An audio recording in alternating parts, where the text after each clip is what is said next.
अंसारी, वो चौधरी, इसमें जब लोग वहां पर बट गए तो वहां पर उस मुल्क में जहां पर 850 साल तक अजान दी जाती थी, हर घर से कुरान करीम की तिलावत की आवाज निकलती थी मेरे भाइयों, मेरे साथियों। लेकिन जब वहां के मुसलमान जब आपस में मुख्तलिफ हो गए, अलग अलग हो गए, मस्जिद से दूर होते गए, कुरान करीम से दूर होते गए, अपने अपनी शरीयत के फरमान से दूर होते गए, तो अल्लाह तबारक व तआला ने वहां पर ईसाइयों को मुसल्लत किया, ईसाई बादशाह को मुसल्लत किया। फिर वो अंदलुस, वो स्पेन, कुर्तबा की जामे मस्जिद वहां पर है, 1450-1300 वहां पर ट्यूबलाइट जलाए जाते उस मस्जिद को रोशन करने के लिए। आप अंदाजा लगा सकते हैं कि कितनी बड़ी मस्जिद होगी, लेकिन उस मस्जिद में आज अजान नहीं होती, उस मस्जिद के मिंबर में खड़े होकर खुतबा नहीं पढ़ा जाता है। क्यों?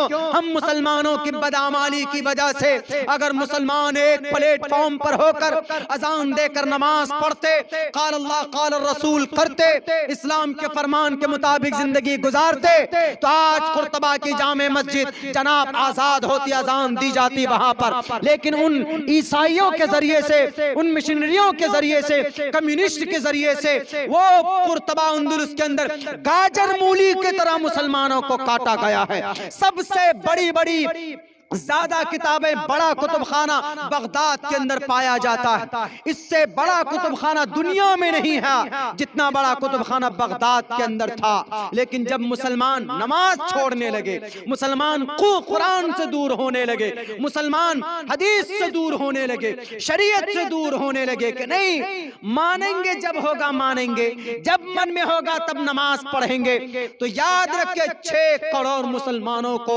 हलाकू खान ने हलाक किया था। कहां? बगदाद के अंदर 6 करोड़ मुसलमानों को, 6 लाख नहीं, 6 करोड़ मुसलमानों को काट दिया था।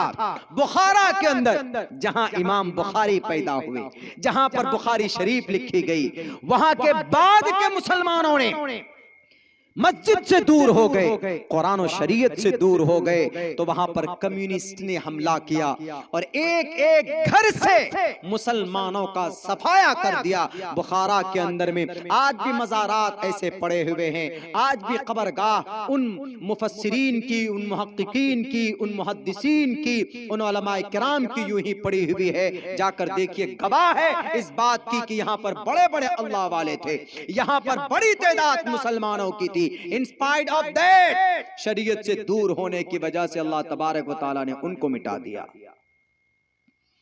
तो हिफाजत कैसे होती है शरीयत की? उस पर अमल करके। हमारे हिंदू भाइयों, भगवत जी से बताना जरा, धर्मो रक्षति रक्षतः,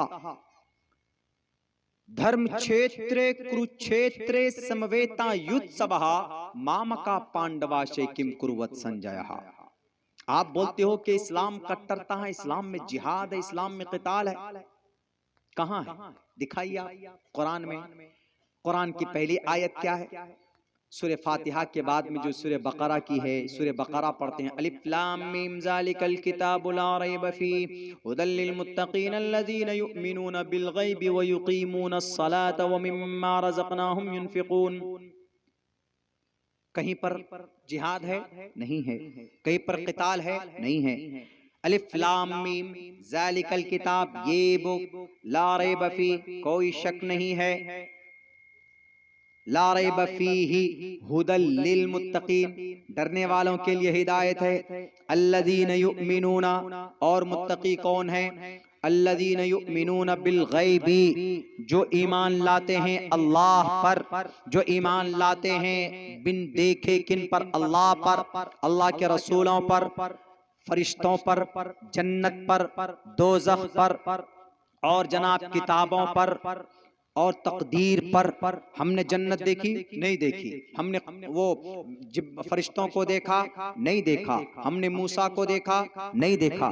तब भी हम बिलीव करते हैं। अल्लज़ीना युमिनूना बिल गैबी व युक़ीमूनस सलाता, और वो नमाज कायम करते हैं, वो मिम्मा रज़क़नाहुम युनफ़िक़ून, और जो रिज़्क़ हम उनको अदा करते हैं उनमें से कुछ पैसे निकाल कर खर्च भी करते हैं। अगर 100 रुपए है तो 2.5 रुपए निकाल कर ज़कात देते हैं।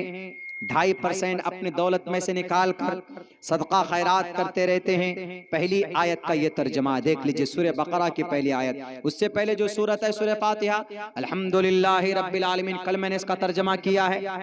कहीं पर लड़ाई की बात, क्या झगड़े की भी बात नहीं, कहीं पर भी नहीं। युकातिलून की बात नहीं है, मज़ाहमत की बात नहीं है, तनाज़ो की बात नहीं है, फतनाज़ो फतफशलू की बात नहीं है, नहीं पर कहीं पर भी नहीं। लेकिन भगवत जी आप अपनी किताब श्रीमद् भगवत गीता पहले अध्याय का पहला मंत्र क्या है? धर्म क्षेत्रे कुरुक्षेत्रे समवेता युत्सवः मामका पांडवाश्चै किम कुर्वत संजय। ए संजय, कोरु और पांडु दोनों के अब्बा, कोरु और पांडु दोनों भाई थे, दोनों भाइयों की नस्ल थी, कोरु पांडु, 5 भाई, उधर कोरु जितने भी थे, इन दोनों के अब्बा, इन दोनों के अब्बा कह रहे हैं किनसे? संजीव से। ए संजीव बताओ जरा, अंधे थे वो, नहीं देख सकते थे, लेकिन दोनों के बेटे आपस में जायदाद को लेकर झगड़ा हो गया था, बड़ा लंबा चौड़ा वाकया। तो श्रीमद् भगवत गीता की जो पहले अध्याय की जो पहला मंत्र है, जैसे हमारे कुरान करीम की पहले सूरत की पहली आयत, ऐसे उनकी पहले अध्याय का पहला मंत्र, धर्म क्षेत्रे कुरुक्षेत्रे। कुरुक्षेत्र, कुरुक्षेत्र किसको बोलते हैं? बैटलफील्ड को, लड़ाई की जगह। धर्म क्षेत्रे, धर्म के इलाके में, धर्म के माध्यम से कुरुक्षेत्र। जरा बताओ मैदान जंग में, मैदान जंग, और हमारे कुरान में कहीं है मैदान जंग, पहली आयत में कहीं नहीं, लेकिन श्रीमद् भगवत गीता में तो जंग है। भागवत जी आप अपनी किताब पढ़ते नहीं हैं और सारा दोष कुरान पर डालते, ये बात नहीं मानी जाएगी। क्या कहा गया? धर्म क्षेत्रे कुरुक्षेत्रे समवेता योत्सवः मामका पांडवाश्चै किम कुर्वत संजय। ए संजय जरा बताओ, मेरे बेटे कोरु और पांडवों के बीच में लड़ाई के मैदान में क्या हो रहा है? कौन जीत रहा है, कौन किसको मार रहा है, कौन किसका कत्ल कर रहा है? अगर कुरान में ये बात होती कि अल्लाह के नबी आप अबू जहल को मारो, ना आपकी बात माने तो उसका सर तन से जुदा करो। अल्लाह के नबी अगर आपका चचा अबू तालिब ना माने तो उसके हाथ काट देना। अल्लाह के नबी अगर आपकी बीवी खदीजा आप पर ईमान ना लाए, आपके दोस्त अबू बकर ईमान ना लाए, आपके कबीले के लोग, आपका छोटा भाई चचेरा, चचा का लड़का अब अली अगर आपकी बात ना माने तो आप उसके दांत तोड़ देना, आप उसको मार देना। अगर कुरान में ऐसे अल्फाज होते तो आज भारत की गली गली से, घर घर से कुरान ताकों से निकाल कर ये लोग जला देते, यूं कहते कि इस कुरान में पहली आयत में लड़ाई की बात है। उन लोगों से लड़ने की बात की गई जिन आयतों में लड़ने की बात है, उन लोगों से जो गद्दारी करते, जो दंगा फसाद पैदा करते। बिना सोचे समझे आप तकरीर मत कीजिए। इस्लाम कट्टरता वाला मजहब नहीं है। इस्लाम के अंदर जितनी अमन और जितनी शांति है, दुनिया के किसी भी धर्म के अंदर उतनी अमन, उतनी शांति नहीं। क्या मकाम दिया आपने बेटी को? पूछो अपने प्राइम मिनिस्टर साहब से, अपनी बीवी को 40 साल से छोड़े हुए उसका हक कौन अदा करेगा? इस्लाम कहता है कि 3 महीना से ज्यादा बीवी से दूर नहीं रह सकते तुम, 6 महीने से ज्यादा दूर नहीं रह सकते बीवी से तुम। अगर तुमको बीवी के साथ नहीं रहना है, मशवरा कर लो बीवी के साथ, दोनों मिलकर मशवरा करो। अगर एक दूसरे के साथ जिंदगी नहीं बनती है तुम्हारी, नहीं बिता सकते तुम एक दूसरे के साथ, कुरान कहता है आपस में अलग इख्तियार कर लो। बहुत सारे रास्ते हैं, भारत के कानून के हिसाब से डिवोर्स ले लो, लेकिन कहीं पर भी ये इजाजत नहीं दी गई कि शादी कर लो, बीवी बना लो, घर में बैठा दो, उसके बाद जनाब तुम चले जाओ वनवास काटने के लिए, 40 साल का वनवास काटने के लिए चले जाओ। ये औरत उसका भी मन है, उसकी भी ख्वाहिश है, उसके भी कुछ सपने हैं दुनिया के अंदर। अल्लाह के नबी अलैहिस्सलातु वस्सलाम ने आप तो एक को नहीं संभाल पाए, नबी पाक अलैहिस्सलातु वस्सलाम ने 11 शादियां की, सबको बराबर का हक दिया आप अलैहिस्सलातु वस्सलाम ने। कोई माए का लाल नहीं कह सकता है कि मोहम्मद रसूलुल्लाह ने किसी का हक मारा है या किसी औरत के ऊपर जुल्म ज़्यादती की। आपने अपनी बीवी को किसी को झिड़का तक भी नहीं, किसी को थप्पड़ तक नहीं मारा। बीवी का आपने अपने दुश्मन को नहीं मारा, आपने अपने दुश्मन की से भी अच्छे ढंग से बात की। जानवर तक आपसे शिकायत करने पहुंचते थे, वो थे नबी। इस्लाम उसको बोलते हैं, नहीं खामखा कि इस्लाम कट्टरता वाला मजहब है, इस्लाम के अंदर सख्ती है। इस्लाम के अंदर सख्ती नहीं है जनाब, इस्लाम के अंदर बड़ी आसानी है। इस्लाम के अंदर बहुत सारी बातें ऐसी है कि इंसान अगर सही ढंग से खुलूस के साथ इस्लाम के मुताबिक जिंदगी गुजारे तो इंशाअल्लाह पुरसुकून जिंदगी उसकी यहाँ पर होगी। दुनिया के अंदर, दुनिया के अंदर भी वो मजे से जिंदगी गुजारेगा, आराम से जिंदगी गुजारने की कोशिश करेगा। थोड़ी देर में थोड़ी सी तारीख पेश करता हूँ सहाबाए कराम की, उसके बाद चूंकि वक्त भी काफी हो चुका है मेरे भाइयों। हाँ, एक चीज और मुझे बात करनी थी, उसके बाद फिर मैं थोड़ी बात ये करूंगा कि अल्लाह के नबी अलैहिस्सलातु वस्सलाम की तरबियत का ये नतीजा था।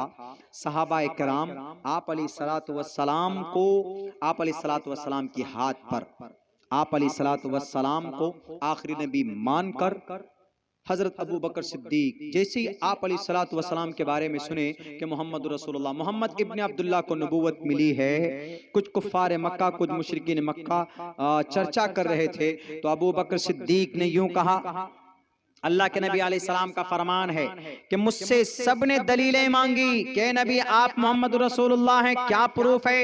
तो मुझे कहना पड़ता था कि फला तारीख को या फला वक्त में जिब्राइल आए और मुझे कहां पढ़ने को दलीलें सबने मांगी, सबने दलील मांगी। लेकिन अबू बकर सिद्दीक को जैसे खबर और जैसे पता चला कि मोहम्मद इब्ने अब्दुल्लाह मोहम्मद रसूलुल्लाह हो गए हैं, तो अबू बकर सिद्दीक ने बिना पूछे, बिना किसी दलील का मुतालबा किए यूं कहा कि अगर मोहम्मद इब्ने अब्दुल्लाह कहता है कि उनके पास जिब्राइल आए वही लेकर, अल्लाह के पैगाम को लेकर, तो मैं बिना तस्दीक के इस बात का एतराफ करता हूं कि मोहम्मद अल्लाह के रसूल हैं। मोहम्मद रसूलुल्लाह के पैगाम को कबूल किया।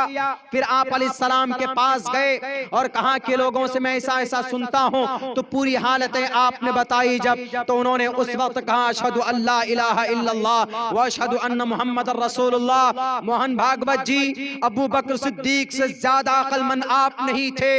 किसने उनको डराया था, किसने धमकाया था? उनके बाद उमर फारूक की जिंदगी के बारे में किसको पता नहीं है? उमर फारूक ने कितनी जुल्म ज़्यादती की थी हजरत जुनैरा पर, उमर फारूक ने कितनी जुल्म ज़्यादती की थी लबीना पर, जो कनीज थी उनके घराने के अंदर में इतना मारते थे, जब वो थक जाते थे उमर फारूक यूं बोलते थे मैं थक गया हूं, मैं जब मेरे अंदर ताकत होगी तब फिर तुम्हारी पिटाई करूंगा।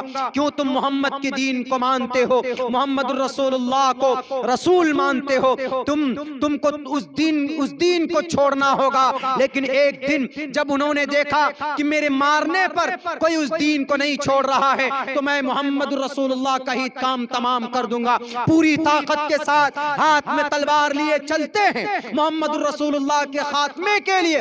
लेकिन रास्ते में किसी ने खबर दी, उनको खत्म करने से पहले अपने घर की हालत तो देखो, तुम्हारी बहनें मुसलमान हो चुके, तुम्हारे बहनों ही कुरान पढ़ते हैं। जब गए तो देखा वहां पर छुपा दिया जाता है, इतनी मार मारते हैं अपनी बहन को, इतनी पिटाई करते हैं। वो बहन कहती है कि उमर, जिस माँ का दूध तूने पिया है उसी माँ का दूध इस फातिमा ने भी पिया है। तू अगर मेरा भाई है, तेरे रगों में मेरी माँ का खून है, तेरे रगों में मेरे बाप का खून है, तो मेरे रगों के अंदर भी मेरी माँ का खून, मेरे बाप का खून है। तुझे जितना मारना है तू मारने, लेकिन तू सुन ले, मेरे जिस्म की बोटियां हो जाए, मैं इस्लाम का दामन नहीं छोड़ने वाली।